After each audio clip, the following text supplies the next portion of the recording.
저 반가워요. 반갑습니다.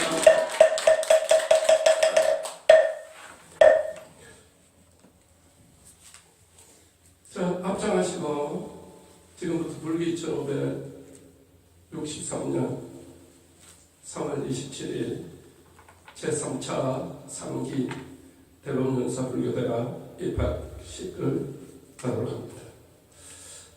여러분 함께하게 돼서 대단히 반가워요. 따라합니다. 거룩한 부처님께 기합니다. 거룩한 부처님께 기합니다. 거룩한 가르침에 기합니다. 거룩한 가르침에 기합니다. 거룩한 스님들께 기합니다. 거룩한 스님들께 기합니다. 전해주시고요.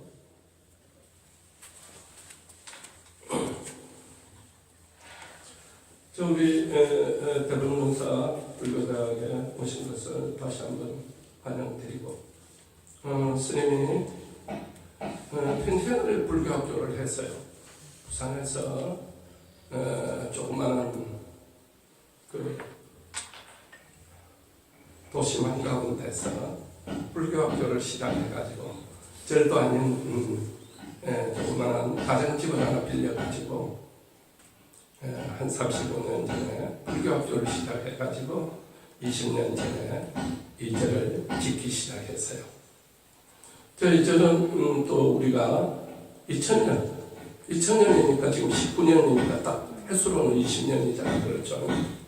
20년 전에 제1차 불교대학을 14기까지 했어요. 그러다가 스님이 조금 바빠서 다른 스님에게 주지를 몇 년 맡겼어요. 그때 제2차 불교학교를 했어요.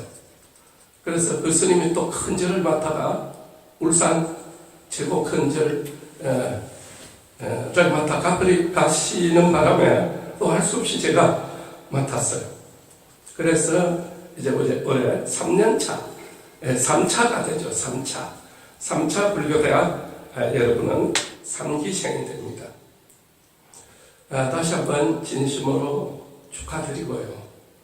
우리가 불교는 무슨 법이냐? 인연법입니다. 인연법. 그렇죠? 우리가 이 세상의 모든 것이 인연이 있어서 이 무슨 소리가 올라가.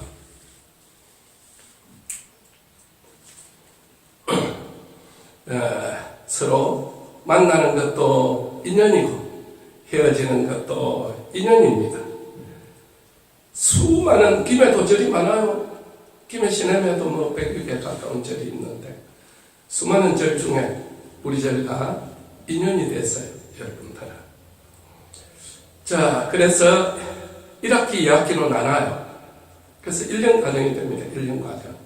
불교대학 6개월 하고 뭐 또 그때 가서 조모하는 거고 또 바쁘면 2년 따라서 또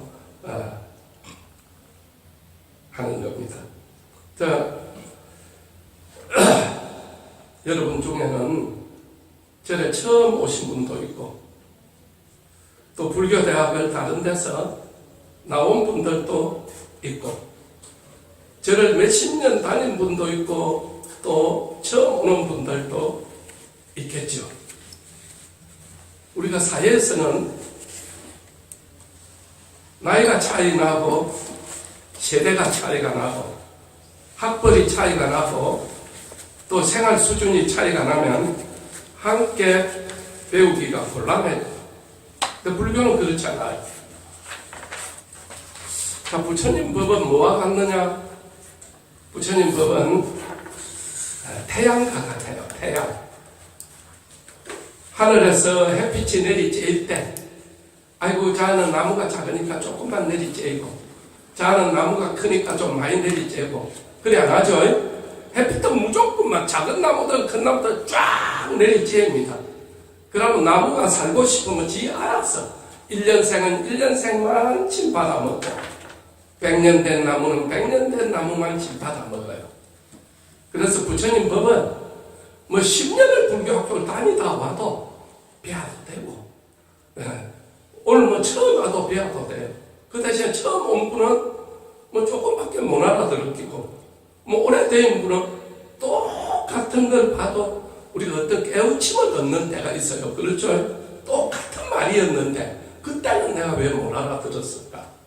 그래서 이제 하다 보면 10년을 다녔던 불교학교를 뭐 다른 데서 완전 들은 말인데 그런 식으로 듣지 말고 또 이렇게 잘 새겨 들어보면 불교는 또 깨우침의 종교잖아요. 지금까지 내가 미처 깨우치지 못했던 걸 깨우치게 돼요.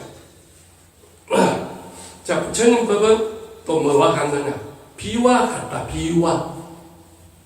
하늘에서 비가 내릴 때 아이고 저건 떠내리 갈란다 싶어서 작은 나무는 작게 내리고 많은 나무, 큰 나무는 많이 내려주고 그리 안 하죠.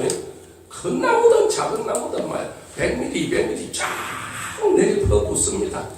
지가 살아남고 싶으면 아무리 작은 나무도 견뎌내야 돼요. 자, 그래서 자기가 자기 역량만큼 빨아먹는 거라. 그래서 부처님 말씀은 워낙에 큰 바다와 같기 때문에 무궁무진한 그런 어떤 진리가 들어있기 때문에 내 그런 마침 받아먹게 돼 있어요. 자, 그래서 우리가 부처님 법은 아까도 이야기했듯이 학벌에도 상관없고 절에 뭐 오래 다니고 제끼 다니는 것도 상관없어요. 처음 왔거나 몇십 년을 절에 다녔거나 불교학교를 듣다 보면 처음 오시는 분도 깨우침이 있고 오래 다닌 분도 깨우침이 있고 다 얻어가게 되어 있습니다. 자, 그러면 우리가 왜 불교를 믿고 또 우리가 불교를 왜 배우는가? 그 수많은 시간들, 수많은 소중한 그런 일들 해야 될 일이 많이 있는데 나는 왜 불교를 좀 배우고 싶고 불교를 선택하고 또 이렇게 절에를 왔느냐? 우리가 공부를 하는 이유가 뭐냐? 공부를 하는 이유가 사람은 배운 만큼 알게 돼 있어. 그렇죠? 또 아는 만큼 보여요. 그리고 보이는 만큼 사는 거라. 그래서 우리가 삶을 살면서 왜 그때는 안 보였을까? 10년 전에 안 보였던 지금 보이는 게 10년 전에만 보였으면 이리 살겠나 우리가? 그렇겠죠? 스님이 20년 전에 여기 왔을 땐 땅값이 뭐 아주 허랬어요. 그때 지금만큼 내가 머리가 돌아갔으면 여기 있는 땅 다 샀어요. 왜 그때는 그런 게 안 보였던지. 저는 좀 커야 되잖아. 그렇죠? 유치원도 짓고 어린이집도 짓고 중고등학교도 있고 이러면 얼마나 좋겠어요. 평생교육대학도 있고 그러려면 땅이 넓어야 되잖아요. 그때는 막 절 짓고 이런 데 정신을 썼지. 그런 흐른 땅들 좀 많이 사놨다가 지었으면 되는데 그때는 안 보였어요. 자, 그래서 사람이 우리가 많은 우리 자식들을 키우면서 제일 많이 신경 쓰는 게 교육 아닙니까? 교육. 그렇죠? 왜? 아는 만큼 보이고 보이는 만큼 살기 때문에 많이 배우면 많이 보여요.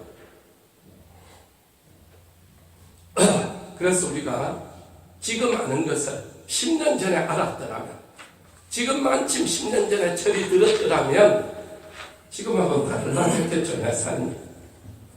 자, 그래서 우리가 공부를 하는 이유는 내가 배운 만큼 알게 되고 아는 만큼 보이고 보이는 만큼 산다 이 말입니다.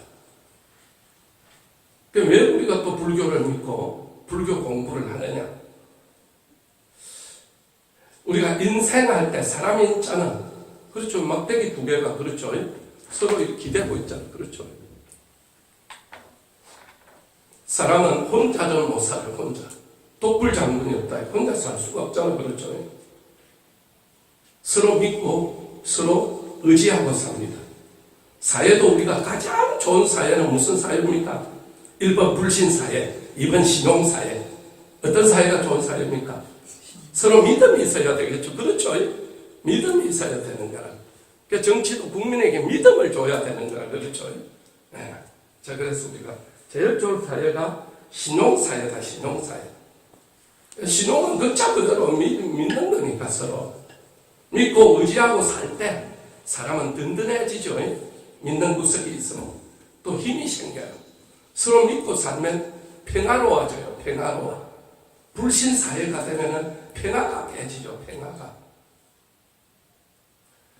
우리가 가장 믿고 의지하고 기대하고 사는 것이 누굽니까? 가족 아닙니까? 가족이죠. 가족도 못 믿으면 그 사회는 어찌 되겠습니까? 그러니까 우리가 가장 믿고 의지하고 사는 게 가족이다. 자, 어릴 때는 부모를 믿고 의지하고 살죠. 자, 그러나 부모도 천층만층 구만층이죠. 부모라고 다 부모의 역할을 해내는 건 아니잖아요. 결혼하면서 부부가 믿고 의지하고 살죠. 근데 부부도 절반이 이혼을 해, 절반이. 이야, 우리 어릴 때는 그렇지 않았어요. 고달픈 인생길을 허덕이면서 그래도 참아야 한다기에 눈물로 보냅니다. 여자의 인생. 옛날에는 참아야 한다기에 눈물이 나도 참았어. 요즘은 못 참아. 그냥 내가 왜 그리 싸네. 지난해에 25만 쌍이 결혼을 하고 12만 쌍이 이혼을 했대. 스님 신문을 봐서 알지만 내가 지내겠습니까? 그마침 반 정도가 지금 이혼을 한다 이 말입니다. 그럼 서로 불신을 하니까 이혼할 거 아닙니까? 그렇죠? 그래서 늙어지면 우리가 또 누구에게 의지합니까? 자식에게 의지하죠. 꼭 자식에게 의지한다는 게 경제적으로 자식에게 도움을 받는다는 것이 아니고, 옛날에는 경제적으로 도움을 받았죠. 또 요즘은 이제 내가 늙어서 자식에게 뭐 돈 다 쓴다 이런 개념 안 가지고 있잖아요, 우리들이. 그럼에도 불구하고 우리가 나이가 들어서 가장 행복과 불행을 결정짓는 것은 자식이 어떻게 되느냐입니다. 자식이 안 풀리고 자식이 뜻대로 안 되면 내가 아무리 돈이 많고 잘 살아도 행복하지 않아요. 그래 안 그래요?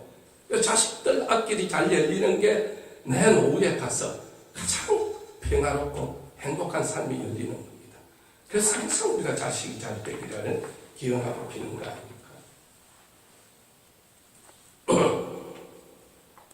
그래서 우리가 가장 믿고 살아야 되는 게 가족임에도 불구하고 인간은 부모 자식 간에도 마이크 좀 잘 나오고 있습니까? 예. 괜찮아요. 부모 자식 간에도 또 부부 간에도 수많은 갈등이 일어나죠. 그렇습니다. 갈등이 있으니까 싸울 거 아닌가. 전에 스님 어린 시절에 보면은 아버지 어머니 또 싸웠더라고. 내 어린 속에는 아버지 안 싸도 되겠구만 저런 걸 싸우네. 그런 생각이 들더라고요. 자, 그래서 우리는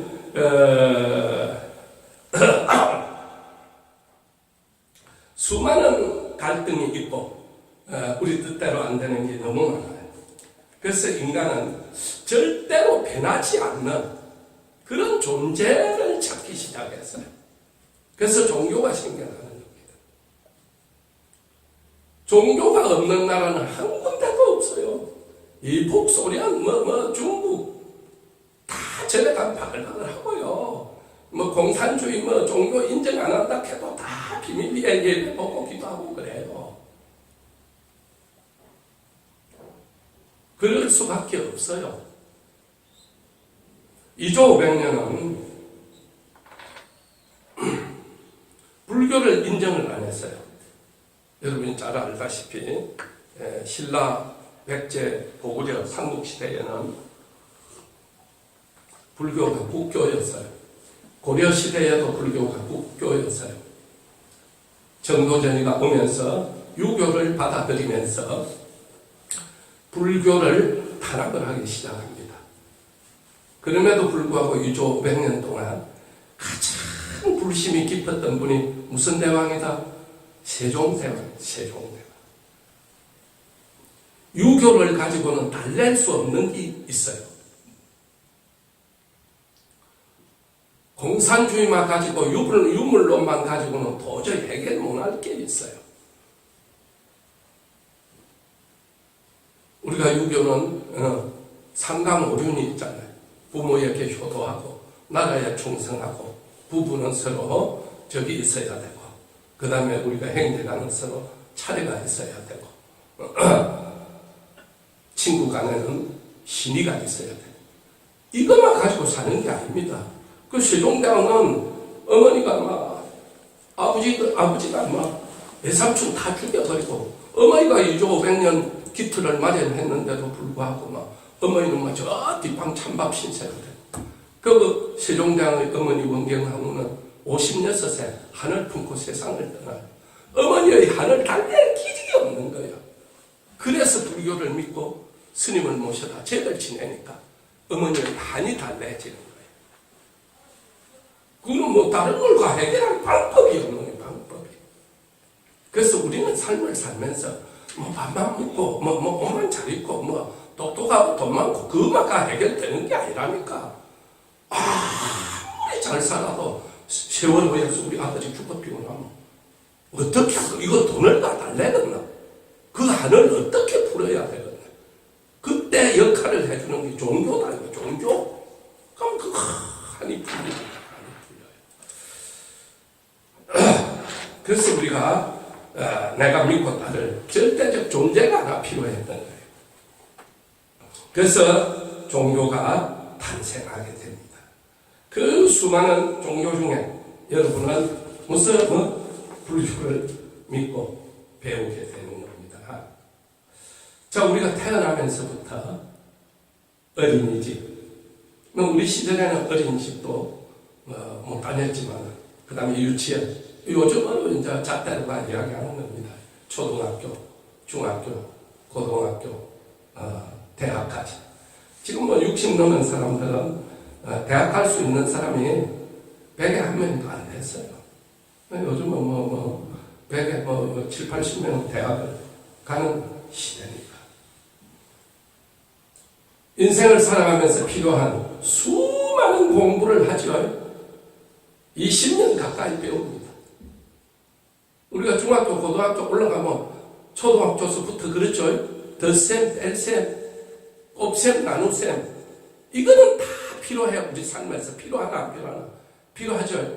그런데 나는 중학교, 고등학교에서 수없이 배운 수학 문제, 인수분해, 미분, 적분, 이거 우리 삶에서 뭘 필요하네요. 보통 사람은. 그래, 안 그래요. 뭐 미분, 적분 해가지고 막 통계산 하나. 그런 거 없잖아요. 그럼에도 불구하고 우리는 막 쇠가 빠지게 대학 갈 거라고 배웠어요. 그런 것들을. 그래서 국어, 영어, 수학, 과학, 인문, 사회, 문화 등 수많은 지식을 배웁니다. 그 사회에 나오면 막 엄청난 힘이 되는 줄 알고 막상 졸업을 하고 직장을 다니고 결혼을 하고 사람들과 부딪히고 살다 보면 학교에서 배운 국영수 가지고는 해결 못하는 수많은 풍파가 있나 없나? 있죠? 수많은 풍파와 수많은 시련과 수많은 좌절과 수많은 난간에 부딪히게 됩니다. 많은 사람들이 내만 이렇게 힘드나? 내만 이렇게 괴롭네? 내만 인생이 왜 이렇게 안 풀리네? 수많은 사람들이 지만 그렇다고 생각해. 안 그래. 다 그래. 네. 스님도 고단해요. 자, 그래서 수많은 사람들이 부딪히고 좌절하고 갈등과 스트레스를 받다 보니까 도대체 사는 게 뭔가? 인생이 뭔가? 우리가 또 살다 보면 운이라는 걸 느끼나 못 느끼나요? 운이라는 게 있죠. 운이라는 게 있어요. 재수라는 게 있다니까. 재수. 이거는 학교에서 영어 수학과 도저히 해결할 수 없는 문제야. 운이 있어야 돼. 운이. 많은 성공했던 사람들에게 물어봐요.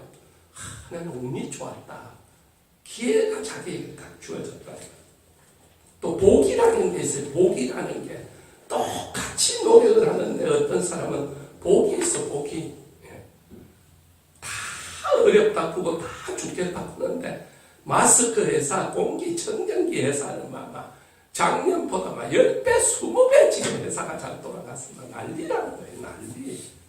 운이 좋았잖아요, 운이 좋아. 재수가 있었어.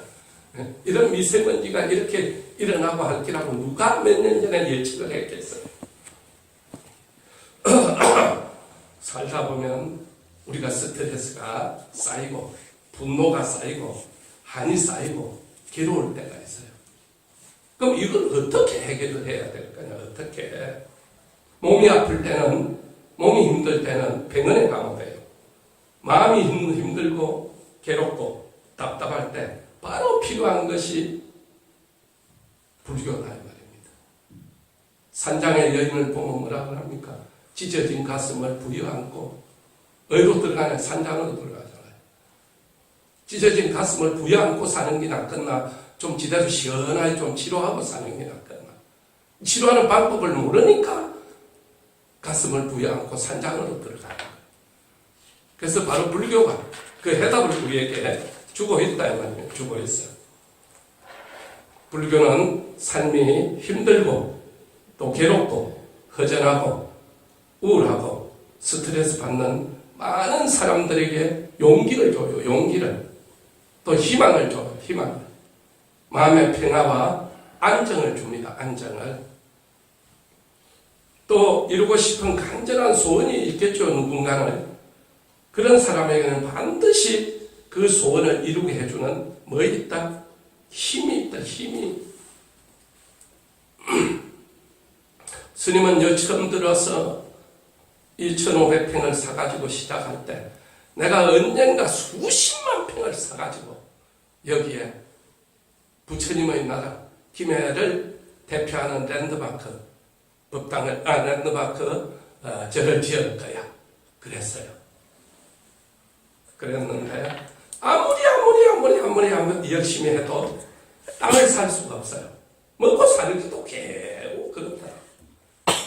그래도 이제 뭐 한갑도 넘어가 버리고 이제 내가 뭐 땅을 수십만 평 사는 거는 안 되겠고 만 평이라도 있었으면 좋겠다 했는데 갑자기 어느 날 하루아침에 15,000평을 사게 됐어요.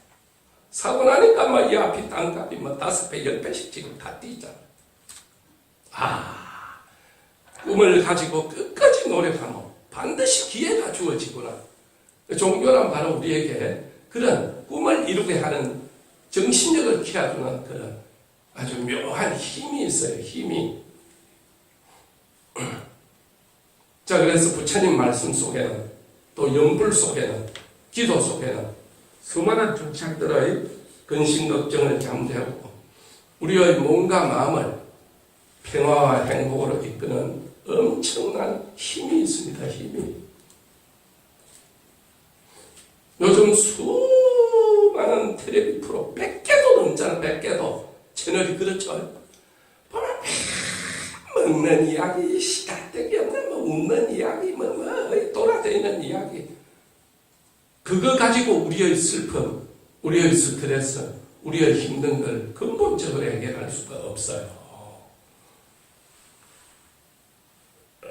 자, 그래서 불교는 한마디로 표현하면 불교는 뭐냐? 일체유심조다. 일체유심조. 들어봤죠? 자, 일체유심조다. 이 세상의 모든 것의 중심은 뭐다? 마음이다. 마음. 마음에서부터 출발하는 겁니다.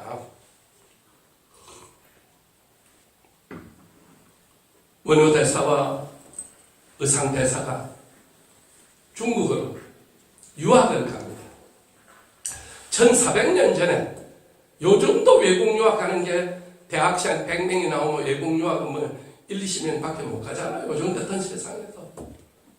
1400년 전에 중국으로 유학을 가는 사람들은 몇십만 명 중에 한 명 있을까 말이에요. 그러니까 그 유학하는 스님입니다. 스님. 신라시대에는 스님이 귀족자제가 아니면 스님이 될 수가 없었기 때문에 부모가 벌써 잘 사니까 유학을 갈 수가 있잖아요. 그래서 수많은 스님들이 중국 유학을 갔다 옵니다. 중국 유학을 안 갔다 오는 스님은 신라시대 큰 행세를 할 수가 없었어요. 그래서 이제 의상대사와 원효대사가 유학을 가려고 하면은 어디에서 저기 산동반도를 건너가려고 하면 개성 앞에서 저걸 타야 되겠죠. 배를 타야 되겠죠. 그래서 이제 밤중에 뭐 산을 넘고 강을 건너서 뭐 잘 때도 마땅치도 안 하고 해서 뭐 밤중에 굴이 있어. 그때는 뭐 랜턴도 없고 아무것도 없었죠. 굴에 들어갔는데 너무 이제 목이 마르고 뭐 하루 종일 걷고 밥도 못 먹고 하니까 목이 말랐죠. 그러면 우치 더듬다 보니까 이런 그릇에 물이 한 그릇 있었죠. 그걸 벌떡벌떡 마셨어요. 의상대사도 마시고 원효대사도 마셨어요. 다음날 아침에 자고 어제 저녁 물 먹었던 게 너무너무 맛있어서 아침에 한 번 더 몰랐고 찾아보니까 그 물은 어제 저녁 해골바가지에 담겨 있었던 물인 겁니다. 그걸 보는 순간 두 사람이 다 구토를 하기 시작하죠. 하는데 의상대사는 구토를 하면서 막 속에 있는 오물까지 다 토해내고 원효대사는 구토를 하면서 바로 도를 깨달았죠. 아하, 어제 보지 않았을 때는 그렇게 시원했던 물이 오늘 내가 보는 순간 이렇게 구토가 나고 안 좋구나. 자, 그래서 이 원효대사는 이 세상의 모든 것의 판단의 중심은 마음에 있다. 일체유심조다. 그래서 내가 이미 마음을 깨달았는데 중국까지 유학을 간 이유가 뭐 있네. 그래서 원효대사는 유학을 포기하고 의상대사는 유학을 갔다가 돌아오죠. 그래서 의상대사는 돌아와가지고 이제 수많은 범어사, 그 다음에 이제 부석사, 수많은 절들을 짓고 원효대사는 외국 유학을 안 갔다 오셔도 의상대사보다 더 많은 절을 짓고 또 우리나라 역사에서 의상대사는 몰라도 국민들이 원효대사는 알 정도로 위대한 고성이 되죠. 자, 우리가 불교는 일체유심조다. 한마디로 마음을 닦는 종교입니다. 마음을. 우리 조상들이 그렇게 이야기했어요. 정신일도 뭐다? 하사불성이다. 정신을 모으는 것이 굉장히 중요해요. 우리가 재산을 모으려고 엄청나게 노력을 하나 그렇죠? 재산을 모으려고 노력합니다. 뭐든지 많이 모이면은 힘이 생겨요. 힘이. 그렇죠? 세상에는 수많은 힘이 있어요. 힘. 몸이 건강하고 몸이 튼튼하면 뭐에 좋다 그러네? 체력이라 그래. 체력. 재물이 많으면 뭐에 좋아요? 재력이 좋잖아요. 한마디로. 높은 배설을 하면 권력이 생기잖아요. 권력이. 그런데 좋은 마음을 자꾸 모으면 정신의 힘, 정신력이 생긴다. 정신력이. 이 세상에 제일 중요한 힘이 정신력이라. 그래서 우리 조상은 정신일도 하사불성이다. 정신을 모으면 모두를 이루 없다. 스님이 여기서 정신을 써가 다 일어낸 거잖아. 정신을 써가. 내가 뭐 노가다 해가 뭐 땅 삭해서 뭐 어디 뭐 그렇잖아요. 자, 그래서 우리가 지성이면 감천이다. 지극한 마음으로 정신을 쓰면, 정성을 들이면 하늘도 그 사람을 도우고 감동을 받는다 이 말입니다. 간절한 꿈을 가지면 반드시 이루어진다 안 이루어진다? 이루어진다 이 말입니다. 그래서 종교의 힘이 굉장히 중요합니다. 우리가 유럽 여행을 가면 제일 오래된 건축물들은 무슨 건축물이고 다 성당이나 교회 그런 건축물이죠. 중국은 가면 어디 가게 됩니까? 반드시 절에 가게 되죠. 일본도 가면 1000년, 2000년 된 거는 절입니다. 중동에는 가면은 참 모스크죠. 모스크. 정신을 썼기 때문에 1000년이 지나도 그 건물은 무너지지가 않아요. 무너지지가 않아요. 그래서 이 세상에 존재하는 것 중에 가장 큰 힘을 가진 게 종교의 힘이다. 종교의 힘.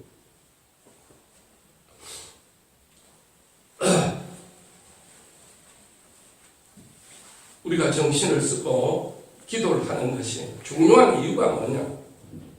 정신을 쓰면 못 이룰 일이 없어요. 못 이룰 일이. 자, 영국의 유명한 대학 옥스퍼드 캠브리지에서 10년 동안 연구를 했어요.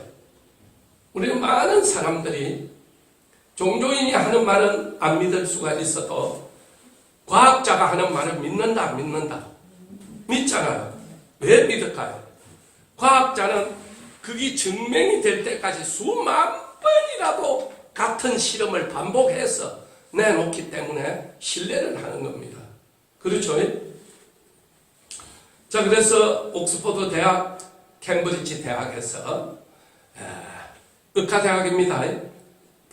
50대 남자 10,000명, 50대 여자 10,000명을 10년을 연구를 합니다. 10년을. 뭔 연구를 했느냐?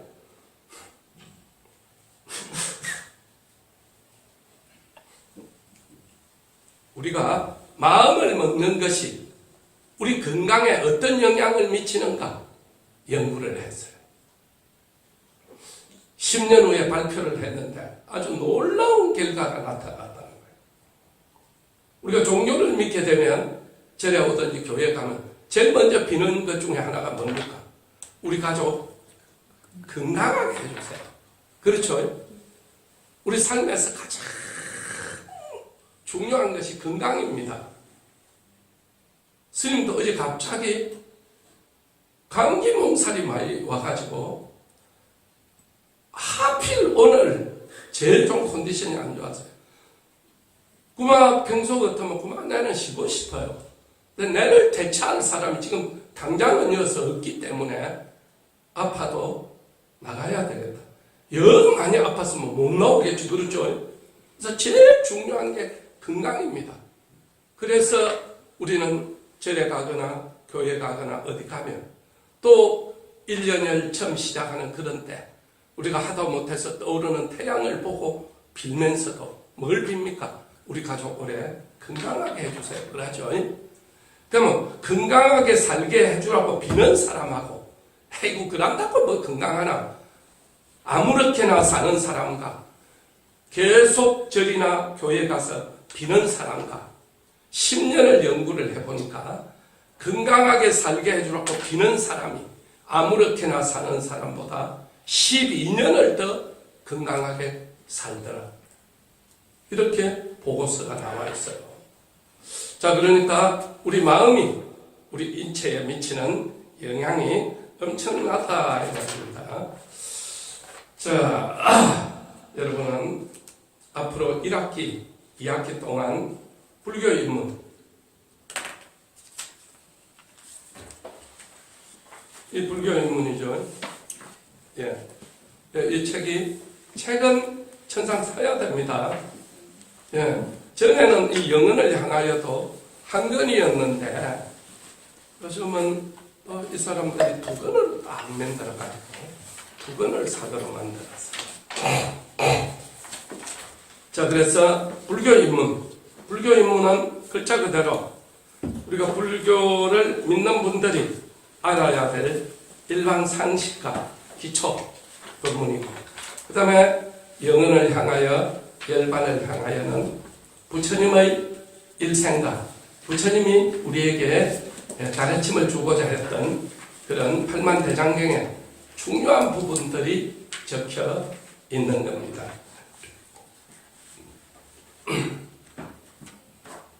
정말 부처님 가르침을 잘 배우고 실천한다면 지금까지 여러분과 여러분 자신보다는 분명히 한 차원 높은 그런 삶을 살게 됩니다. 자, 우리가 교회는 가면은 사흘만 가면 전도하러 돼요. 희한한 종교가. 사흘만 교회는 가면 전도하러 돼 있는데 절에는 30년을 다녀도 네 불교 믿어라 말 한마디를 못하는 그런 아주 묘한 좀 그런 것들이 있습니다. 여러분들이 정말 하루 30분 정도만 기도를 하고 투자를 한다면 1년 후면 여러분은 지금보다 훨씬 정신적으로 평화롭고 행복한 삶을 살게 될 겁니다. 자, 지금부터 한 50년 전에 시골에 조실 부모를 하고 아주 가난하게 사는 노총각이 있었어요. 노총각도 장가를 가고 싶나 안 가고 싶나? 가고 싶을 거 아닙니까?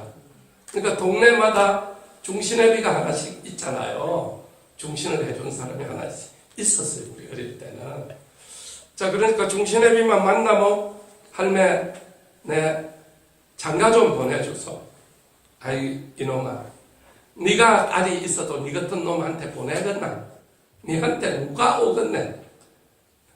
일찍이 조실 부모하고 논이 한 떼기 있나 밭이 한 떼기 있나 인물을 지대로 같이 않나? 응? 참 니도 참 답답하다. 아니 그래도 그런 말씀만 있어. 집신도 짝이 있다는데 혹시 내하고도 인연되는 사람이 있을 수도 있지 않습니까? 아 그래? 네 말도 듣고 본 게 맞네. 그럼 내가 한번 구해볼게. 그러니까 간절하면 이루어진다니까. 간절하면 이 사람이 뭐 이 조건에 누가 오겠네 싶으지만은 결혼을 하고 싶은 마음이 간절하다 보니까 이 할매한테 간절하게 매달리니까 할매도 이걸 뿌리칠 수 있나 없나. 그래 여져서 수소문을 해보니까 마침 산 넘고 강 건너 마을에 아가씨가 하나 있어. 그래서 중신애비가 아이고 야야 참 희한한 일이다. 니한테 시집오기라는 아가씨가 하나 생겼다. 어떤 아가씨입니까? 니는 묻지도 따지지도 말아야 된다. 니가 지금 어떤 아가씨냐 그런 걸 따져야 되거든. 공부 제보는 알겠죠? 그런 거는 알지. 그럼 장애인은 아닙니까? 장애인도 아니다. 나 궁금해 죽겠어요. 누가 도대체 내한테 올지 먼 발치서 성함은 보면 안 되겠습니까? 꼭 안 될 거는 없지. 그럼 언제쯤 어디 있어요? 그러면 모레쯤 아가씨가 밥 메고 오다가 점심시간에 우물가에 물을 동이에다 이고 갈 거니까 물 뜰 때 먼 발치서 한번 봐라. 근데 선이라 푸는 게 혹 잘 볼 수도 있고 혹 잘못 볼 수도 있으니까 나중에 결혼하고 나서 뭐 이러니 저러니 어떤 소리 하면 안 되니까 잘 봐라. 예. 내가 다시 한 번만 더 다짐한다. 선이라 푸는 혹 잘 볼 수도 있고 혹 잘못 볼 수도 있으니까 나중에 어떤 소리 하지 마라. 예. 그래 사흘 후에 저 아가씨다. 보니까 뭐 한 30-40m 떨어진 데서 이리 보니까 흠 잡을 데가 없는 거요. 뒷골도 괜찮고 뭐 물동이로 이고 가는데 뭐 뒤태까지도 괜찮아요. 저 아가씨 진짜 맞습니까? 진짜 맞다니까. 그래 나를 잡아가 뭐 동네에서도 좀 도왔겠죠. 그래서 서둘러서 결혼을 했어. 첫날 저녁, 옛날에는 뭐 신혼여행이 없었으니까 첫날 저녁에 이제 쪽두리를 뺏기고 신방을 차리려고 보니까 이 기 뒤에 김일성이 혹은 혹도 아니에요. 어마무시한 혹이 하나 있는 거야. 너무 깜짝 놀랐어. 그래도 이 결혼을 물릴 이유는 없잖아. 그렇죠? 그 혹이 잠자는데 지장이 있나 안 없는데 지장이 있나 지장이 없잖아요. 조금 흉할 뿐이지. 그러니까 이열을 막 덮어 싸고 수건을 메고 이래서 그냥 몰랐는 거죠. 그러니까 세월이 한여를 흘러서 이웃 동네니까 중신애비는 항상 만나는 거니까 만났어요. 아이고 니만 노총각 딱지 떼더니 요즘만 신수가 원해졌네. 예 감사합니다. 덕분에 아주 좋습니다. 그런데요 내가 하나만 따지고 넘어가야 될 게 있어요. 뭐고? 예. 기 뒤에 대갈통만한 혹 있는 거 알고 있었죠? 당연히 알고 있었지. 왜 혹 있다 소리 안 했어요? 조만한 혹이 있다 해도 내가 알아들어 시킨데 혹 있다 소리 안 해가 내가 얼마나 놀랐는 거 압니까? 야가 정말로 사람 잡네. 내가 니한테 선보기 전에 몇 번을 다짐하되 선이라 부르는 거는 호흡 잘 볼 수도 있고 호흡 잘못 볼 수도 있다고 나중 없던 소리 하는 사람이 수도 없이 이야기했다. 우리는 삶을 살면서 수많은 일 중에 혹 잘 볼 수도 있고 혹 잘못 볼 수도 있어요. 그래서 아이고 뭐 불교학교 좀 배우려고 왔는데 혹 1년이 안 되거나 혹 잘못 보면 며칠로도 안 와요. 오랫동안 하다 보면 2년이 있고 혹 잘 본 사람은 끝까지 잘 다닙니다. 자, 그래서 여러분들도 정말로 이 불교를 잘 배우면요, 불교는 내가 아는 어느 신도가 그래요. IMF 가서 남편은 다망해버리고 이혼을 하냐 죽느냐. 그래서 남편도 원망스럽고 다 원망스러웠는데 딸딸 늙으니까 5만 원이 있어서 위에서 아파트 단지에서 내려오면서 이 5만 원을 가지고 나는 차를 타고 끝까지라도 어디로 갔다가 바닷가 가서 하염없이 울고 내가 살아야 되는지 죽어야 되는지 이혼을 해야 되는지 한번 생각을 해봐야 되겠다. 그래서 내려오다 보니까 우리 부산에 조그마한 그 포교당 앞에 프랜카드가 하나 걸려 있는데 불교를 잘 배우면 인생길이 밝게 열립니다. 불교학교 5개월 5만 원 써져 있더라. 그래서 내가 5만 원 가지고 막 불교학교나 다니자. 그래서 이래도 안 되고 저래도 안 되는 불교학교 다니까 불교학교를 가보니까 다 자업자득이다. 그런 남편을 만난 것도 지업이고 그런 집사람을 만난 것도 지업이고 그런 자식들 만난 것도 지업이다. 그래서 불교를 배우고 보니까 남편도 원망이 안 해지고 자식도 잘 거듭게 되고 내 삶이 밝아지더라. 그래서 우리는 살다 보면 이혼을 해야 되나 말아야 되나 이걸 어떻게 살아야 되나 할 때 불교는 그 해답을 우리에게 주고 있어요. 그래서 차 한 잔만 마시고 불교 입문하고 영혼을 향하여 어떻게 진도가 나갈 건지 이야기하고 오늘은 조금 빨리 마치고 다음 시간부터는 정식으로 하도록 합니다. 자, 그만 온 김에 뭐 차도 마실 것도 없나?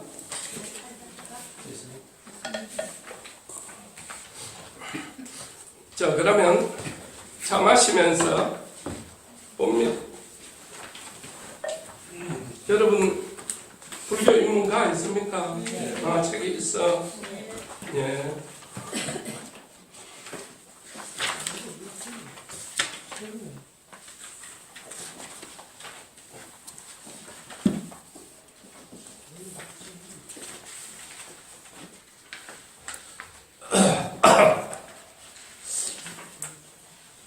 자, 우리가 불교 입문을 보면요, 불교 입문 제1장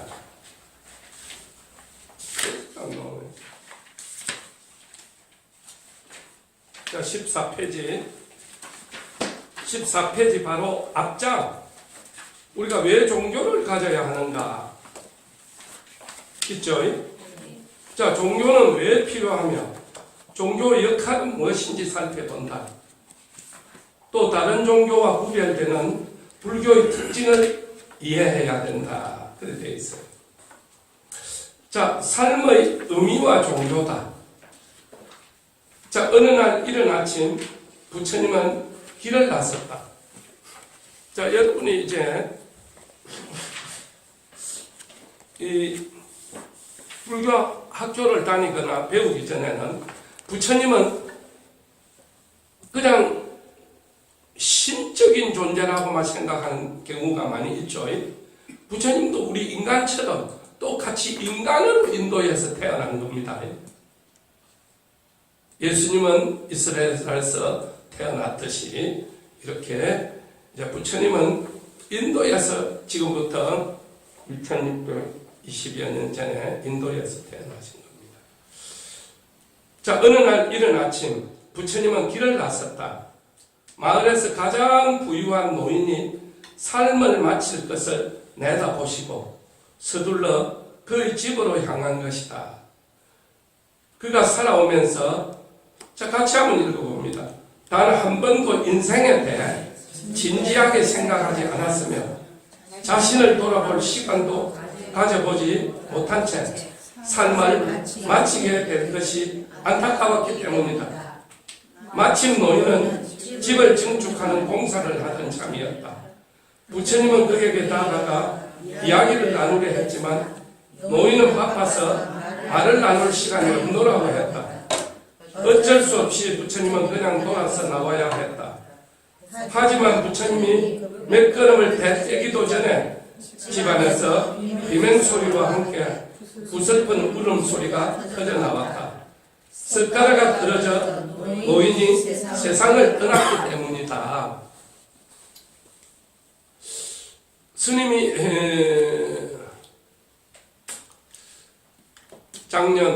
재작년에 밀양에 어느 분이 이어서 이제 49절을 지내고 49절 지내는 중에 아버지 홈백을 건지고 싶다. 그래서 왜 아버지가 어찌 돌아가셨냐 하니까 부산서 음식점을 해가지고 좀 성공을 해가지고 밀양에다가 밀양 쪽에 요즘 뭐라 합니까? 전원주택을 많이 지어요. 그 전원주택을 한 10억 정도 들여가지고 담을 쌓다가 담을 이제 쌓는데 이 서가지고 이제 이게 뭐라 합니까? 공사 감독이라 하나 감독한다고 뒤로 이리 뭐 하면서 뒤에 그 낭떠러지 한 3m밖에 안 돼요. 3m. 그거 떨어져가지고 돌아가시는 거야. 죽을 줄 알았으면 그 사가 뭐 별장 샀겠습니까? 이거는 그러면은 자, 그래서 우리 인생이 다음 세상이 있다는 것도 모르고 전혀 다음 세상에 대한 준비를 우리가 안 한다는 거죠. 그래서 여기서도 이 노인이 엄청난 부자로 사는데 부처님이 가만히 보니까 막 사는 거기에만 매몰돼 가지고 막 지금 부귀영화에만 매몰돼가 지금 그 쇳가래가 떨어져 죽는데 다음 세상이 있다는 걸 가르쳐주고 다음 세상에 좋은 데 가려면 어찌 해야 된다는 걸 이야기하려고 하는데 내가 지금 바쁘니까 가라 지금 그러잖아. 그렇죠? 내가 바빠서 당신하고 지금 이야기할 시간 없어. 1분 후면 쇳가래 밑에 깔려 죽을 건데. 그래서 우리가 참 어리석은 사람들이 내가 많은 사람 스님은 또 전공 중에 하나가 철학입니다. 철학. 그래서 내가 이사 가지 말아라 했는데 이사 가가지고 사고 액난을 당한 사람이 참 많아요. 그러니까 우리가 작년에 뭡니까? 서울의 모 고등학교 학생 10명이 춘천으로 가가지고 가스로 3명이 죽고 사고가 났죠. 그러고 그 펜션 주인은 작년 여름에 그 집을 사가왔대요. 돈 좀 벌기라고 샀을 거 아닙니까? 그럼 그 펜션을 20억에 샀다면 사람이 서희 너희나 죽고 재수 없으면 팔라고 하면 반값밖에 못 받아. 반값에도 누가 안 사요. 사고가 한번 납히면 그 터는 흉가가 돼버려요. 흉가가. 자, 그래서 스님들이 수많은 사람들을 보면서 내가 거기 가서도 내한테 한 번만 물어보고 가지 내 말을 했듯이 사람들이 다 부귀영화를 누리기라고 했는데 거기 저승길로 가는 지름길이 거기 가서 그 별장만 안 샀으면 자기는 안 죽었을 거 아니에요. 거기서 떨어져 죽지는 않았을 거예요. 그래서 여기서도 집을 막 더 부귀영화를 누리고 더 잘 살아보기라고 집을 증축하는 공사를 하고 있어서 부처님은 저 사람이 곧 죽으니까 사고로. 그래서 그걸 알려주려고 갔는데 내가 지금 바쁘니까 가라고. 내가 지금 부처님하고 당신하고 이야기할 시간이 없다. 이렇게 어리석은 게 우리 중생이라는 걸 지금 알려주는 겁니다. 이 이야기는 법구 비유경에 나오는 것이다. 부처님이 그날 아침 노인과 나누려고 했던 이야기는 무엇이었을까? 부처님이 뭐 때문에 거기 가서 지금 당신 집 짓는 것보다 더 급한 게 있다. 집 말라고 짓네. 행복하게 오래 살라고 짓는 거 아닙니까? 그렇죠? 근데 너희는 그 집 짓다 지금 죽을 거다. 집 짓다가 그것도 모르고 지금 한 치 앞도 못 내다보고 행복하게 지는 살 거라고 그걸 짓고 있다 이 말이죠. 우리는 행복을 쫓으면서 살고 있다. 행복을 쫓으면서 쫓아만 간다. 또 뭘 쫓아가네? 돈을 막 쫓아가잖아. 그죠? 돈이 빠르나 내가 더 빠르나? 내가 더 빠른 사람은 돈을 좀 잡고 있고 돈이 내보다 더 빨리 달리는 놈은 새파랗게 달려보면 또 돈은 저 앞에 가가 있어. 한평생 쫓아다니다 볼일 다 본다. 행복은 쫓아가는 게 아니고 행복은 내가 여기서 반야신경 한번 애우는 순간 그 속에 마음이 평화롭고 행복해지면 그게 바로 행복입니다. 세상 사람들이 말하는 행복의 조건을 하나씩 갖추기 위해 열심히 노력하고 노력한 결과가 이루어지면 뿌듯해진다. 그리고 남은 삶의 목표는 조금 더 커지고 우리는 좀 더 커진 행복의 조건을 채우기 위해서 살아간다. 많은 사람들이 에게 물어봤다는 겁니다. 돈이 얼마만 있으면 행복하겠네.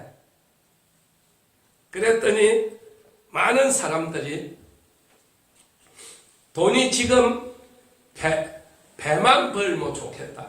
즉 말해서 연봉이 2천인 사람은 연봉이 4천만 되면 좋겠다 그러더라.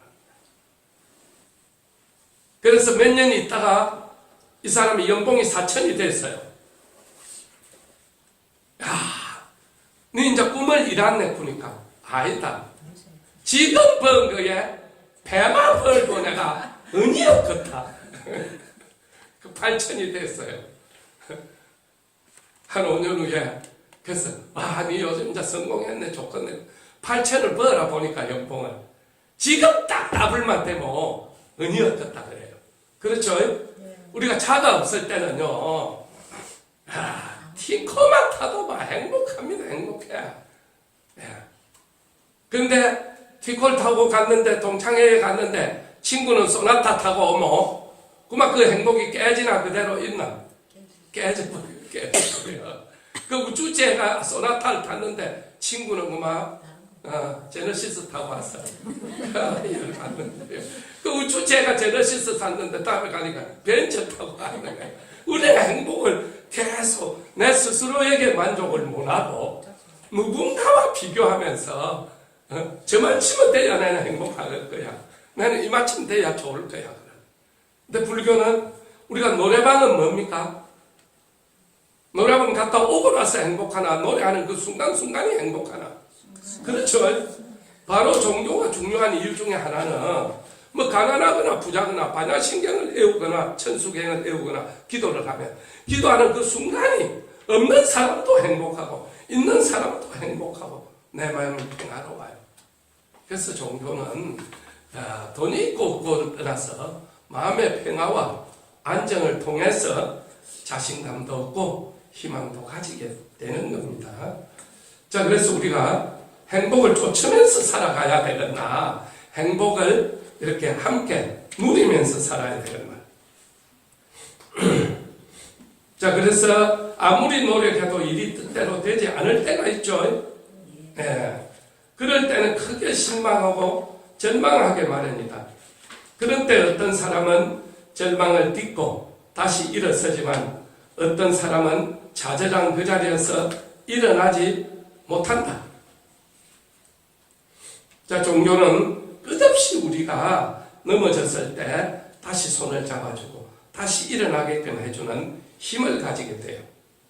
자, 우리의 삶은 이렇다. 게다가 행복의 조건은 늘 변하게 마련이다. 그래서 열심히 노력해서 그 조건을 채운다 해도 죽을 때까지 끝내 만족하지 못한다. 아까 이야기처럼 8천 연봉이 되면 1억 6천이 됐으면 좋겠고 1억 6천이 되면 또 3억 2천이 되면 좋겠고 이렇게 된다 이 말입니다. 단 한 번도 진실로 행복을 누려보지 못한 채 행복의 조건만 만들다가 죽는다 이 말이죠. 우리 인간들이 행복의 조건. 나는 언젠가 이마이 되면 행복할 거야. 그때까지는 행복 안 하면서 계속 행복해지려고 노력만 한다 이거죠.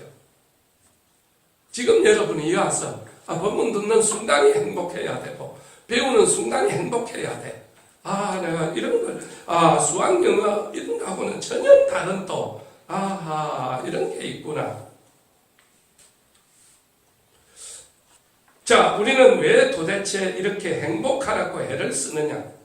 그렇게 해서 잠시 맛보는 행복은 왜 영원히 만족감을 안겨주지 않는지, 인간은 어떻게 해야 진실로 행복해질 수 있고 두려움이나 불만족이 없는 삶을 살 수 있는지에 대해 진지하게 생각해 보는 사람은 그리 많지 않다.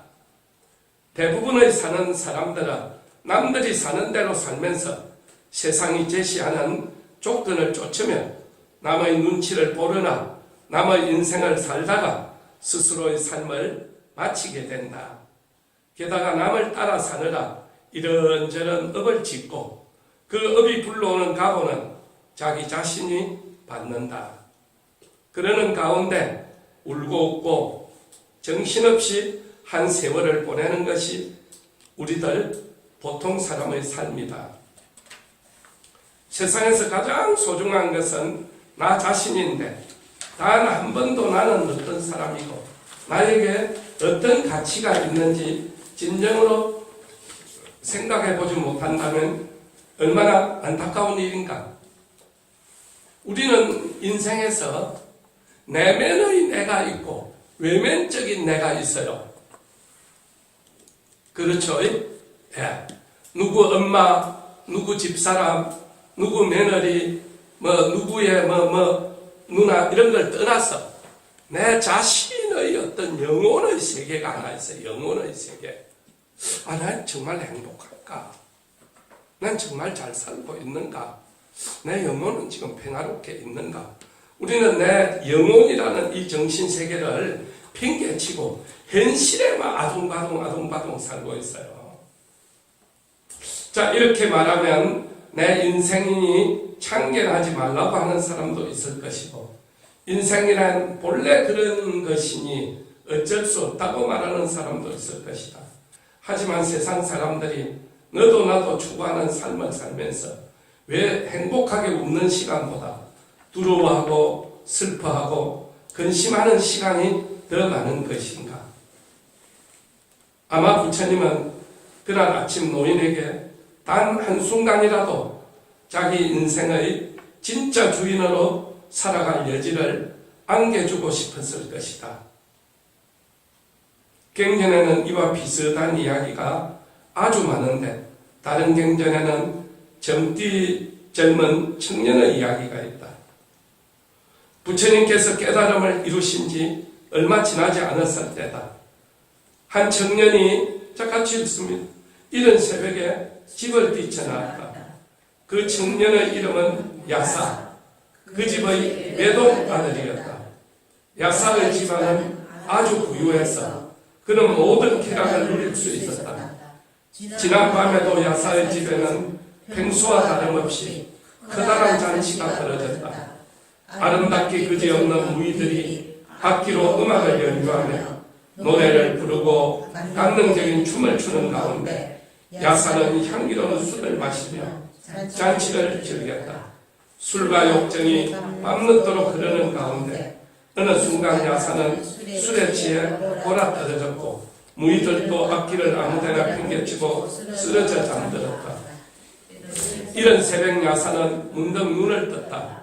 주변을 둘러보자 지난 밤에는 그토록 눈을 흘리며 마음을 흥분시켰던 여인들이 피로를 이기지 못하고 여기저기 뒹굴며 시체처럼 자고 있었다. 야사는 어젯밤 그토록 화려했던 여인들의 모습에서 죽음을 보고 절규한다. 오, 괴롭다. 끔찍하다. 야사는 허무하고 고통스러운 마음에 집에서 뛰쳐나와서 이리저리 헤매었다. 그러다가 그대여 이리 오시게 여러기에는 괴로움이 없다네 라고 이끄는 소리를 듣고 숲으로 들어가 부처님을 만나게 되었다. 야사는 괴롭고 고통스러운 마음을 부처님께 토로했다. 그리고 그 자리에서 부처님으로부터 위안을 얻고 진정한 즐거움, 부서지지 않는 행복의 길로 나아갈 수 있는 가르침을 들었다. 야사에게는 그 어떤 것도 부족하지 않았다. 집안의 부와 명예, 젊고 아름다운 신부, 밤마다 이어지는 쾌락의 향연. 하지만 그 끝에서 무엇이 야사를 기다리고 있었을까? 물론 모든 사람이 허무하고 고통스러운 마음이 든다고 야사처럼 집을 뛰쳐나와 부처님이 계신 숲으로 향하지는 않을 것이다. 하지만 살면서 한 번이라도 집이라는 울타리, 직장, 사회 등 경계하는 진지하게 들여다볼 필요가 있다. 이런 삶이 진정 우리가 원하던 것이었는지를 돌이켜봐야 한다. 야사처럼 집을 나오지 않더라도, 자신의 삶을 부정하지 않더라도 지금의 삶의 진정한 가치를 담기 위해 깊이 고민하고 또 고민해봐야 한다. 그래야 인생이 부질없거나 허무하지 않다. 세상 사회의 고통과 즐거움에 진지한 고민이 더해지고 깊은 사색이 실렸을 때 인생을 알차게 꾸려나갈 수 있기 때문이다. 이렇게 덧없는 인생에 진정 귀한 가치를 심어주는 역할을 하는 것이 바로 종로다. 우리가 삶을 살아가면서 수많은 난관과 수많은 어떤 괴로움들과 부딪히게 되죠. 스님이 이제 절에 있다 보면 뭐 여러분도 그렇잖아요. 내 뜻대로 되는 것보다 안 되는 게 더 많잖아. 그렇죠? 얼마 전에 우리 부산절에 49제가 하나 들었어요. 14살 먹는 남자애기가 죽었어요. 어머니 아버지가 직장을 열심히 다녔어요. 쌍둥이 아들입니다. 둘이가.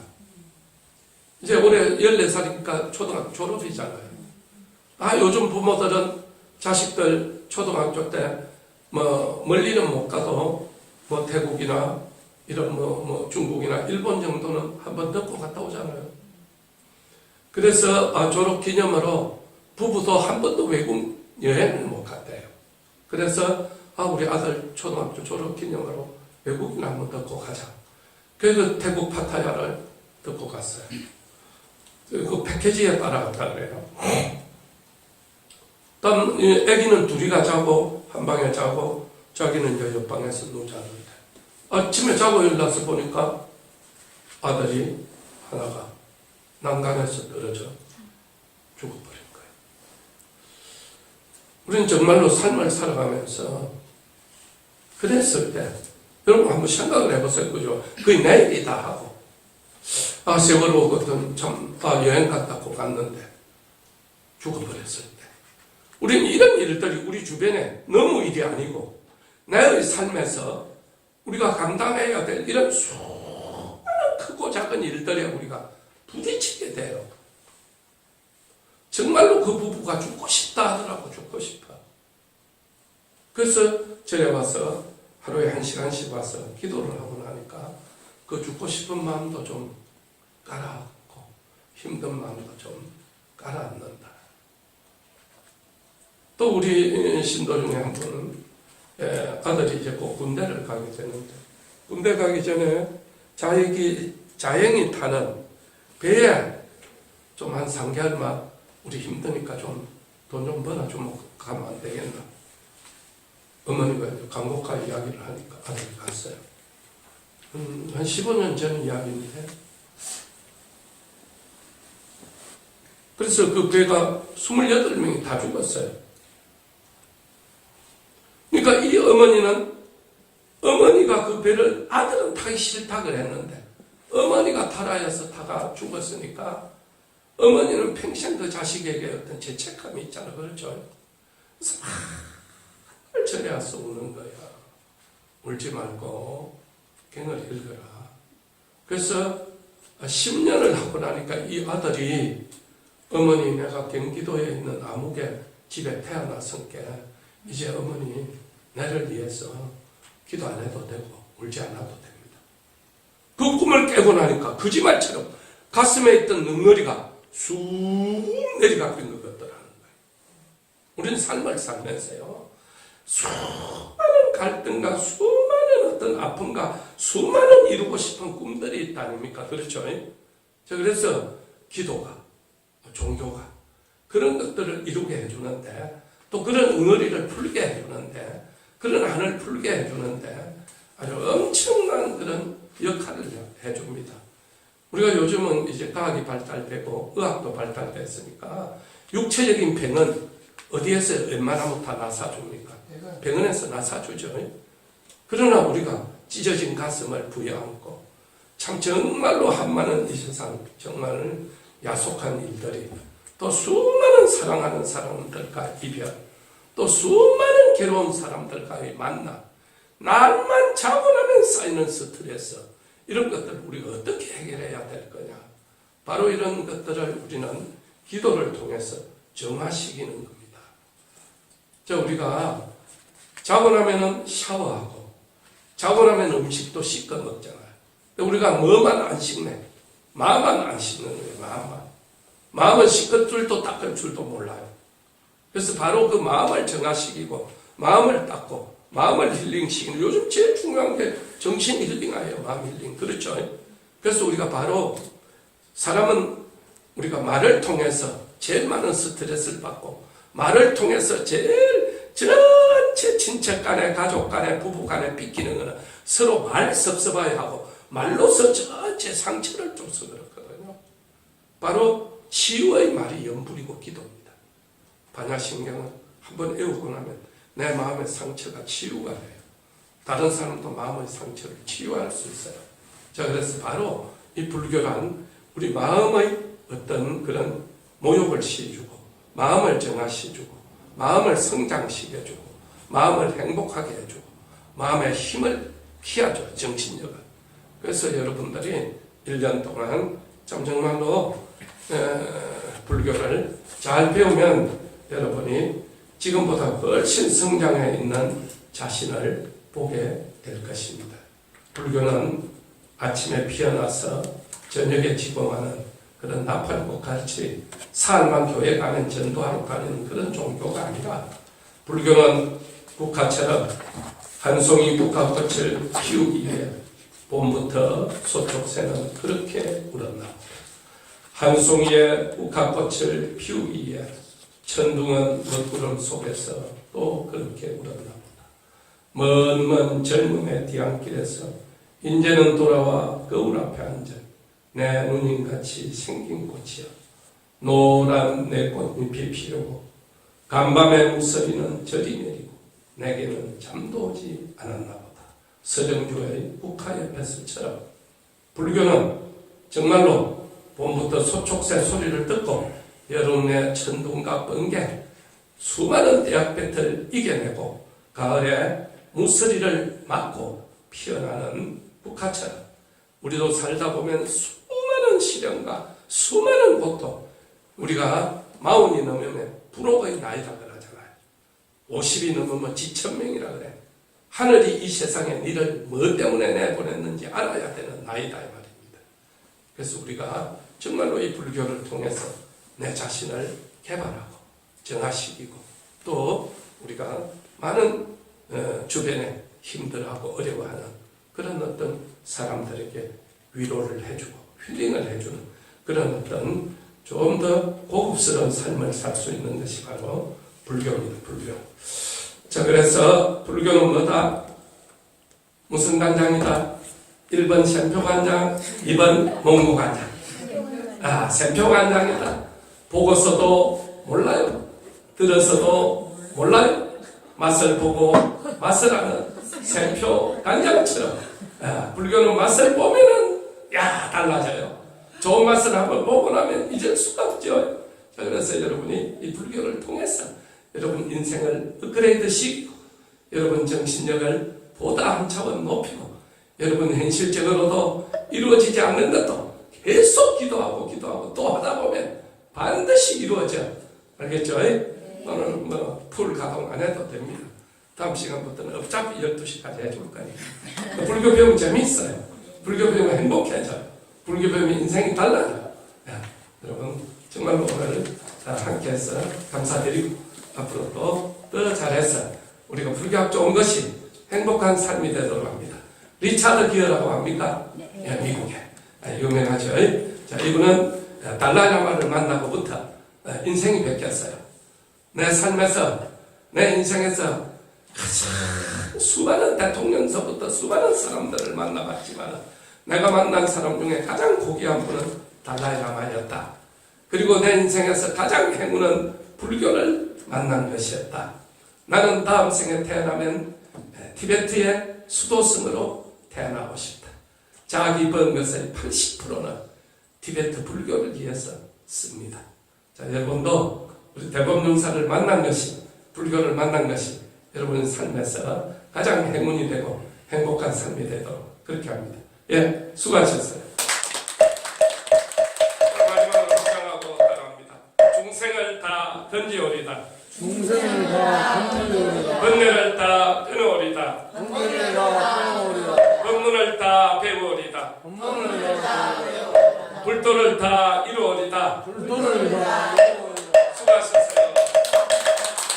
우리 일기생 선배님들, 일기 회장님도 오셨고 그러네. 또 아주 우리 전에 오래 다니던 여러분이 같이 오셔서 좋아요. 저 일기 회장님 일어납니다. 예. 자, 일기 회장님이니까 다음에 보면 항상 수요일 되면 와가 계셔요. 상기 축하합니다. 예. 감사합니다. 우리 스님도 감사합니다. 자, 출석은 다음 주부터 부릅니다. 내가 그 이름을 불러주기 전에는 그는 다만 하나의 몸짓에 지나지 않았다. 내가 그 이름을 불러주었을 때 그는 나에게로 와서 꽃이 되었다. 나는 너에게, 너는 나에게, 우리 모두는 의미 있는 존재가 되고 싶다. 스님이 웅뭉따 출신입니다.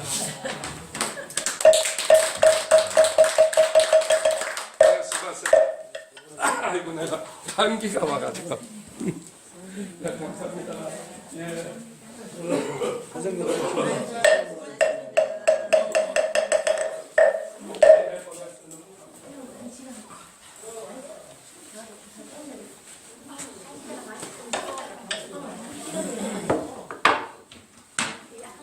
안 가져가 근데 그냥 안 가르쳐 줄게 내가 이걸 가져갔다 내가 걷다리 해줄게. 아 근데 전부 다 보고 근데 처음 보시는 분들이야. 이쪽으로 다 보신 분들인가? 그럼 내가 모르는 거야.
집 주세요. 공양하시고 가세요. 공양까지 가시면 공양하실 수 있습니다.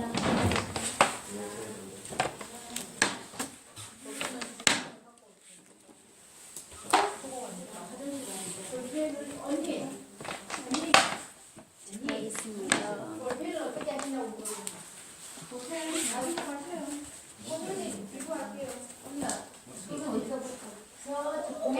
여기 박스하고 있어. 하는 사람이.